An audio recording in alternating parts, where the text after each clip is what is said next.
Welcome. Richard. I think over the last few weeks we've had some quite interesting and thought-provoking sermons on relationships and sex, and so as we were approaching this Ask Me Anything, we thought that a lot of the questions might well focus on those topics. We have, however, had a very big week in the Church of England with the resignation of the Archbishop of Canterbury, so I think a lot of the issues raised by that connect with those themes still. Relationships, good theology, leadership. But it has probably slightly reshaped how we've kind of reflected in the build-up to this. It has. And thankfully, we only respond to your questions, but somebody's asked us a question about this. We can't cover all the news, but hopefully you're aware that there's been a big safeguarding report that came out about the way stuff has been handled. The Archbishop has resigned. So our first question, Richard, was this. So, how are we to view the news of the Archbishop's resignation, given that the main focus of the child abuse was in the 70s, long before his time, and the perpetrator is long dead? Yeah, good question. Very good question. I think some factual bits in there, like actually the abuse was going on in the 70s and much after, and continued until 2017 when John Smythe died. Mm-hmm. So to some extent, it's a much longer period of abuse than perhaps we might have first thought. And it's about what we can learn about it. This is, there's things that we need to know. Is the Church of England safe? And is this church, which is in the Church of England, safe? And what can we do about that? Those are live issues, and Richard has... I haven't read the report yet. It came out this week and I've been on retreat. I will. Richard has, and has thoughts. My final thing is to say, It isn't for me to tell you what to think about any of these things. We're here to work stuff out. Vicars telling people what to think is part of what got us into this trouble in the first place. But Richard, you've read the report. Can you summarise it for us? Yes, I have. This is the report. It was a long time in coming.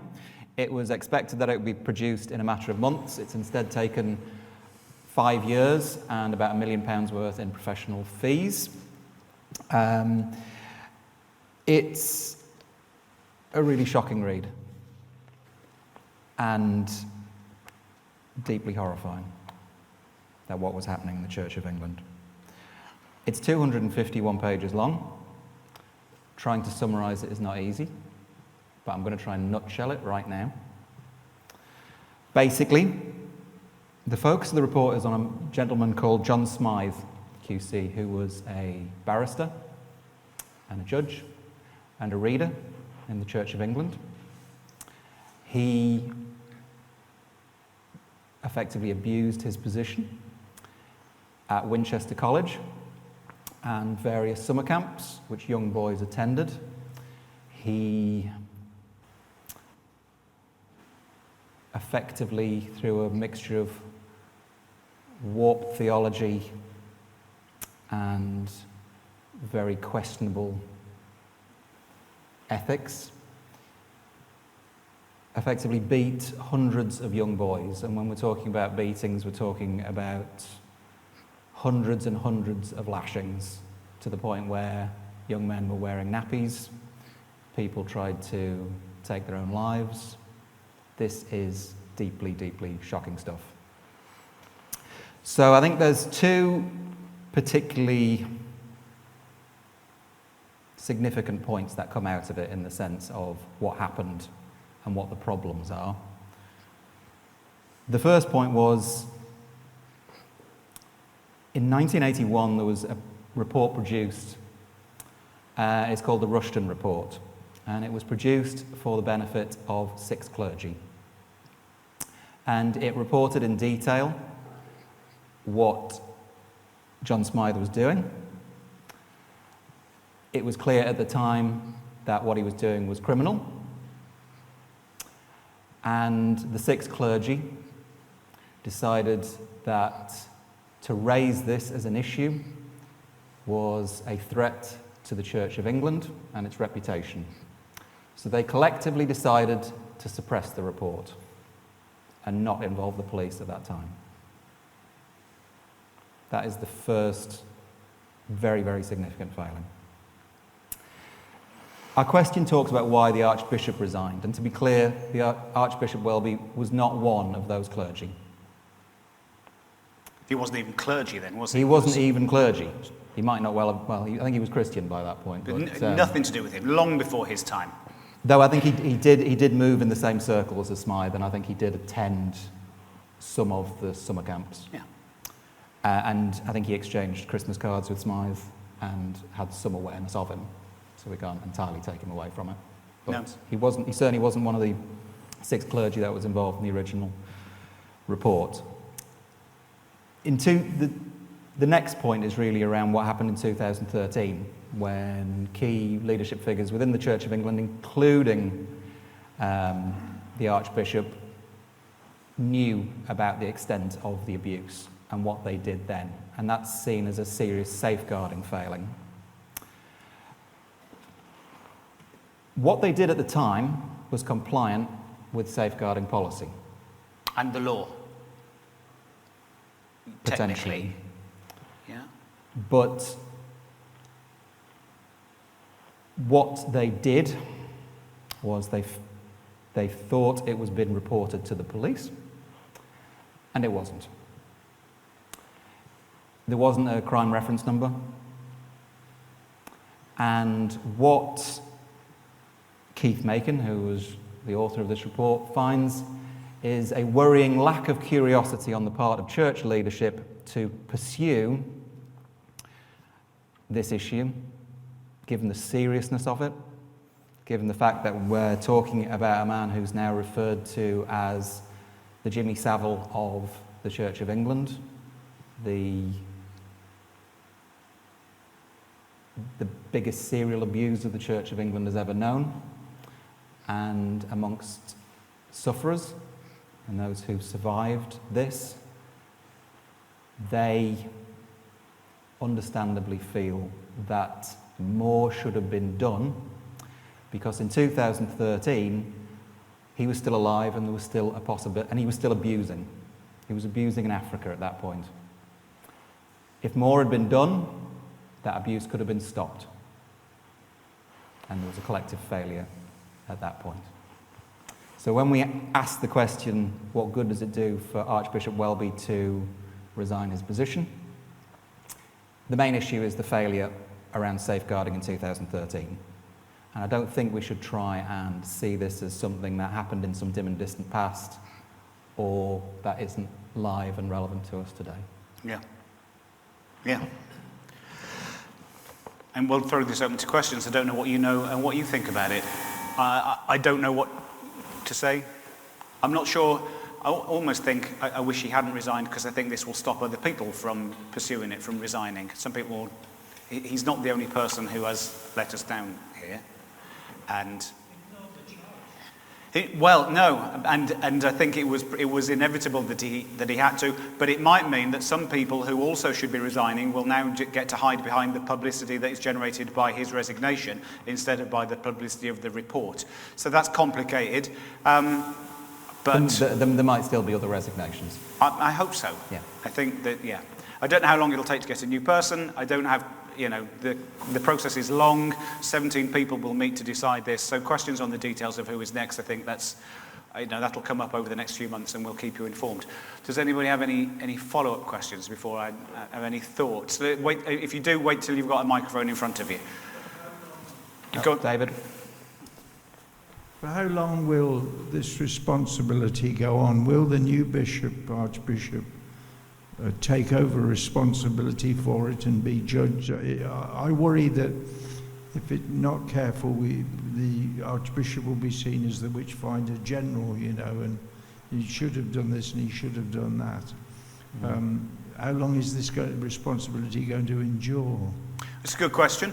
I think one of the things that has been mooted much in Synod in recent years and has not had as much progress and traction as some of us would have liked is the move to put safeguarding in hands of an independent body for the Church of England. And I think when the Archbishop, whoever that is at the time, can say, this is not my problem, I am making sure that somebody else is doing this and I am subject to their judgment, and that's done, well, that will help. So I think the next Archbishop needs to put this behind them, and we must make sure that someone is elected who for whom this is not the case, and they can be dispassionate about it. But yeah, it's a good question. I mean, Justin Welby has done an awful lot over the last 10 years in relation to safeguarding. It is taken much more seriously. And I think there's many lessons still to be learned and implemented. I think by and large, the Church of England is in a safer place in most aspects because of the work that he has done.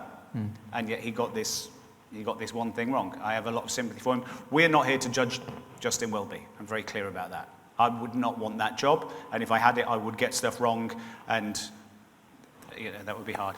I guess my other question is, are we safe? Are you safe? And that's, I hope so. I think so. What makes you safe, though?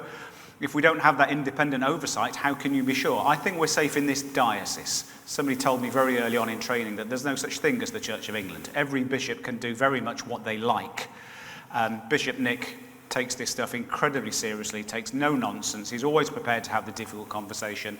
If allegations are made, he has been quite happy to sideline priests and say, you need not to be doing this, I'm doing an investigation, been super clear, contacted the police, it is rigorous. So I trust him, and I think you can trust me, because I take this seriously. If somebody made an allegation against someone very close to me, I don't know, my wife or one of our lay readers, preachers, I would pause for about half a second before going, this is terrible, and calling the diocesan safeguarding authorities. We're very good at that. Everybody who's on PCC is trained and DBS'd, and I won't let people come to PCC unless they have been, and we know that. We take this very seriously here. If you need to complain about me, you call June. She's very good. So I think you are safe here. I think what keeps you are safer. People will always find ways of getting away with things. What keeps us safe is doing this, that there aren't vicars at the front saying, here's how it works. No, you be quiet. Like, you can always ask us questions, and that's to be encouraged.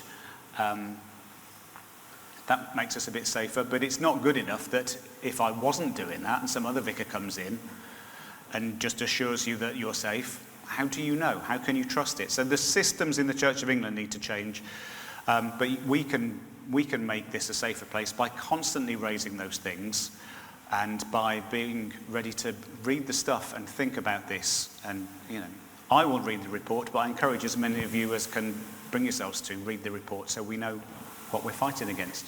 Yeah. I mean, I don't think it's a case of if we get a new archbishop, this issue suddenly goes away. I mean, this is one report this year. We had the issues in relation to the cell survivor church down in Watford as well, which I think was earlier this year as well.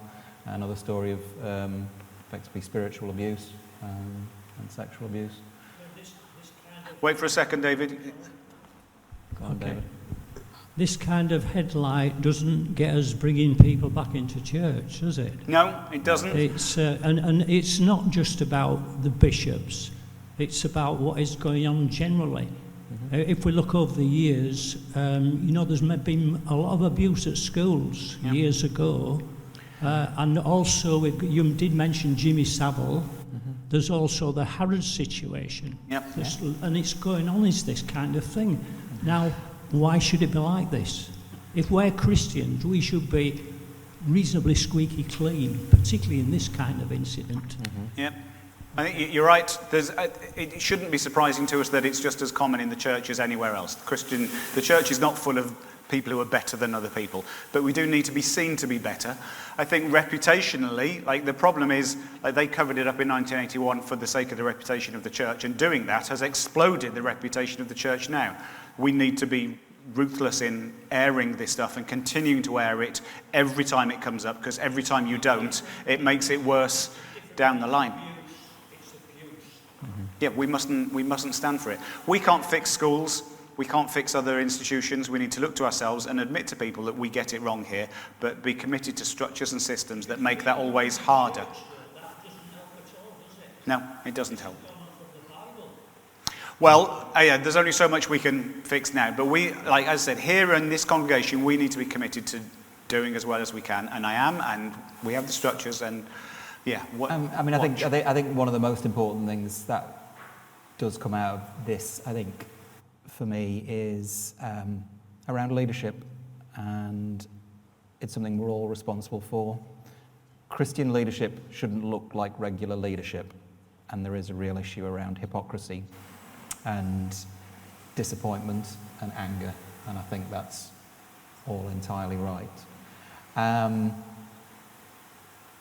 Yeah, I think an important point of what certainly we're all trying to do, and certainly what we're trying to do in this church, when we talk about inclusion, isn't this sort of fuzzy leftish agenda or wokerism. It's actually about challenging authority, because Christian leadership shouldn't look like regular leadership, and that involves holding people to account in totally different ways, and that's what we need, and that's what we need to see. Yeah. And that's what really the failures of the report show so badly. And I think a lot of the things that do come out of it are warped patriarchal attitudes, weaponized and turned against people, strange ideas about masculinity, and horrifying approach to biblical interpretation to justify what Smythe was doing. It helps that we approach that stuff with curiosity and alongside each other and keep unpacking it, and having sermons like, I think a lot of this when we started with Richard's sermon on domestic abuse a couple of years ago now, and that was really uncomfortable to sit here and think, do we have to talk about that in church? Yes, we do. So we will keep doing the things that are uncomfortable, because that's how you start fixing it and being aware. It's supposed to be Ask Me Anything, not Richard. And okay, other questions? Anything on this before we move on to some slightly different topics? You talk about Jimmy Savile. I knew Jimmy Savile when he was manager of the Makin. All us girls knew what you were doing, but the authorities took no notice. Yeah. And I think this is the same in this case, because in public schools, the boys were beaten. So if that man was beating them, it was normal. Yeah. And nobody took any notice. And Justin Welby's got the blame for it because he didn't follow it up. But he's not the only one. Yeah. And the person with the real blame, we must be clear that the person to blame for this is John Smythe. But we're all to blame for not listening to the people who knew. Yeah.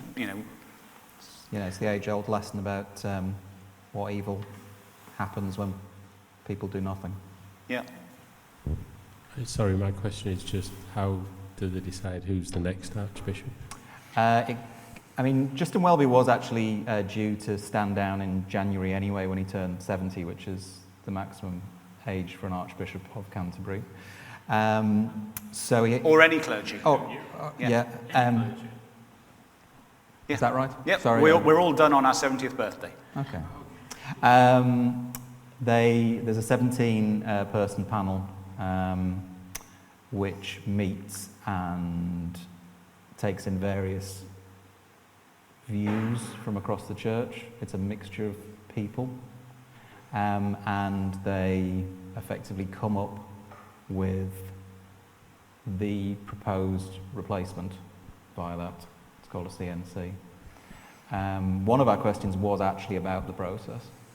The short version being that the Prime Minister no longer has any say how much in that. influence will the Prime Minister, a confessed atheist, have in appointing the next Archbishop of Canterbury? It was something that the Office of the Prime Minister was previously involved with. Gordon Brown ended that.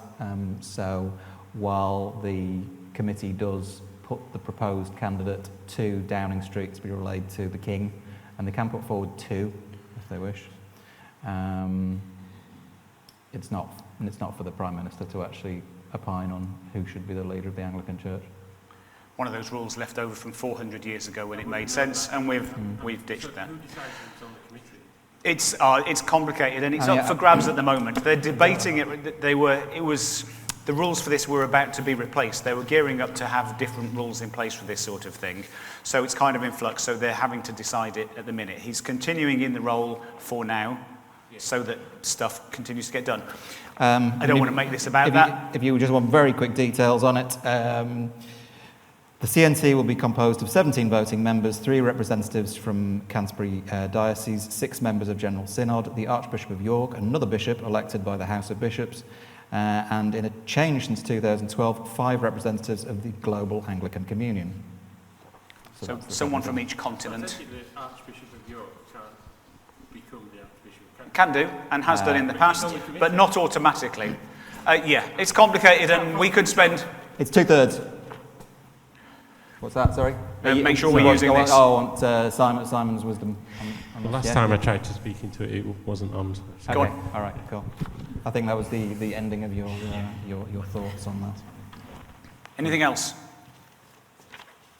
Okay, Steve. Okay.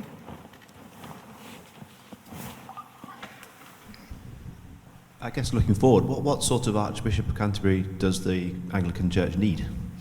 Not you know, I'm not asking who it should be, but what? And I guess the question comes from, you know, it's complicated. It needs to be held together. Do you need a chief executive? Do you need somebody to manage it, or do you need somebody to lead it and inspire it? What would be your preference? It needs to be somebody with integrity that we can trust and that the public can trust. I don't know. I don't think there's any one person that can do everything it needs to do. There's too many requirements. It needs to be somebody that can deal with the worldwide communion and that they will listen to, but that means two completely different types of province. Somebody who can talk well to Africa and somebody who can talk well to North America and Canada. I don't know how you do that. It needs to be someone who will keep driving the inclusivity agenda in such a way that we keep dealing with it, but who's not seen to be on either side of that sort of stuff. I mean, I don't know. They need to be a politician. They need to be media savvy.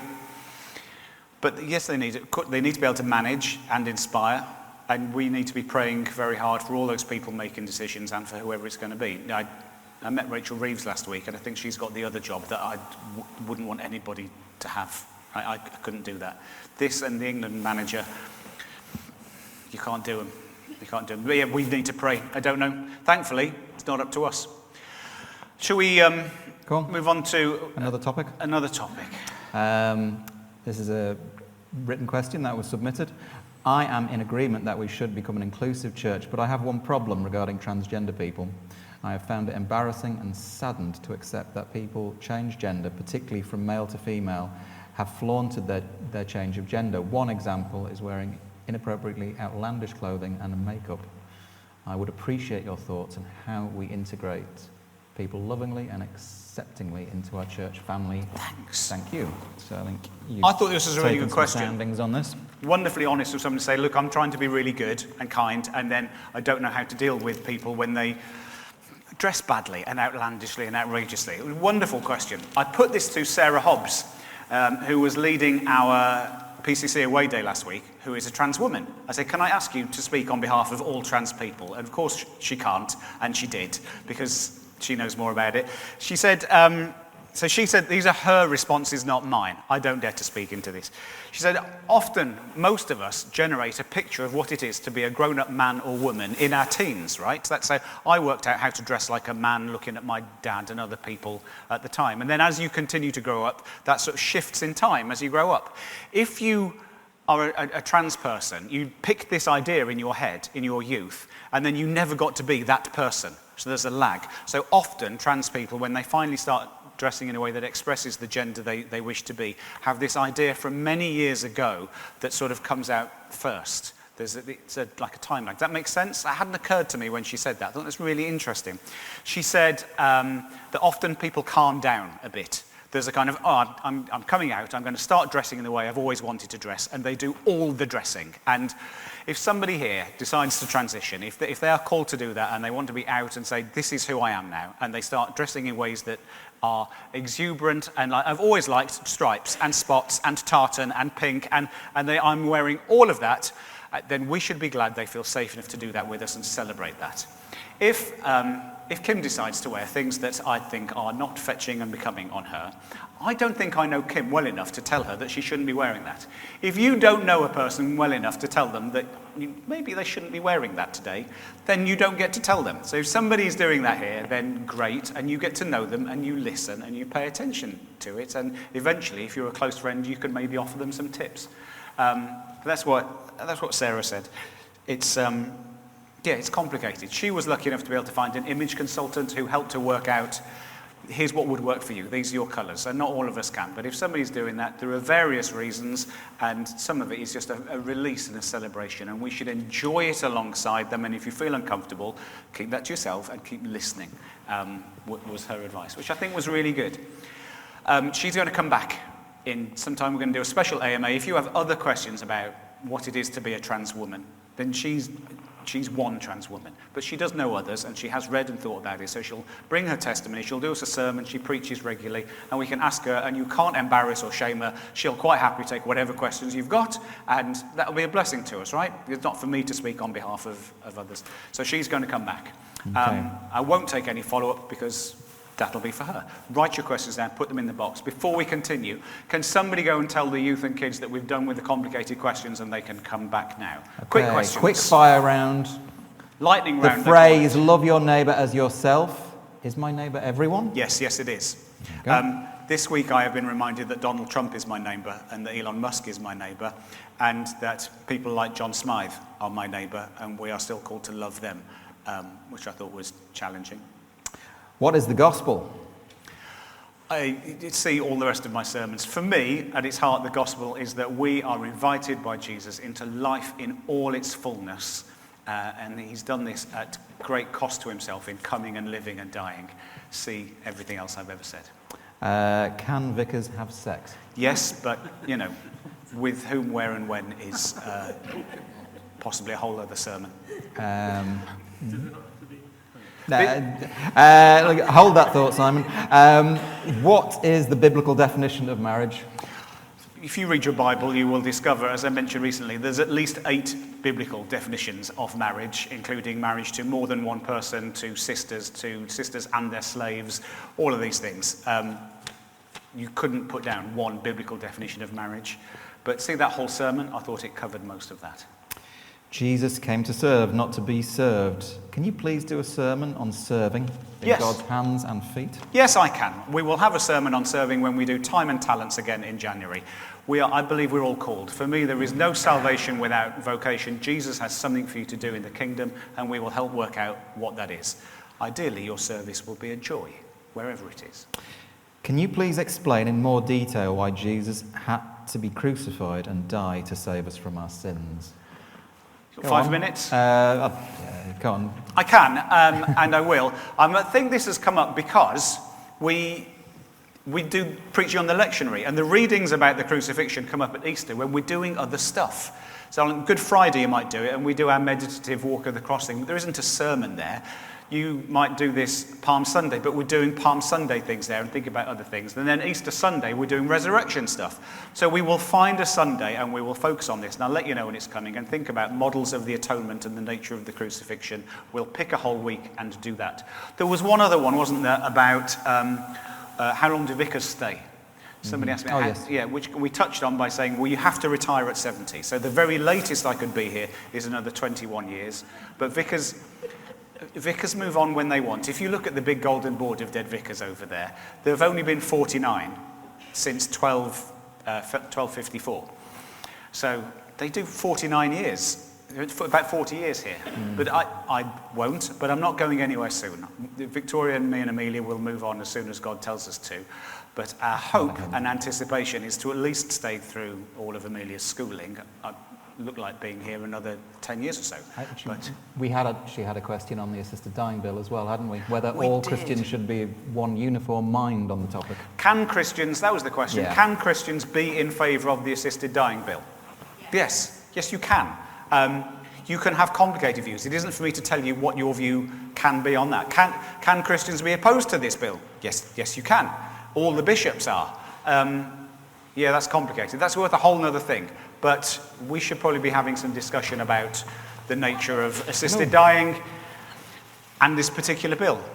But we aren't going to do that now. It's a very good question and we'll come back to it. Thank you very much. More questions, write them down, put them in the box, we will deal with them. And as you've seen, the ones that we can't do now will get whole sections or sermons or Ask Me Anythings all of themselves. Thank you. Okay.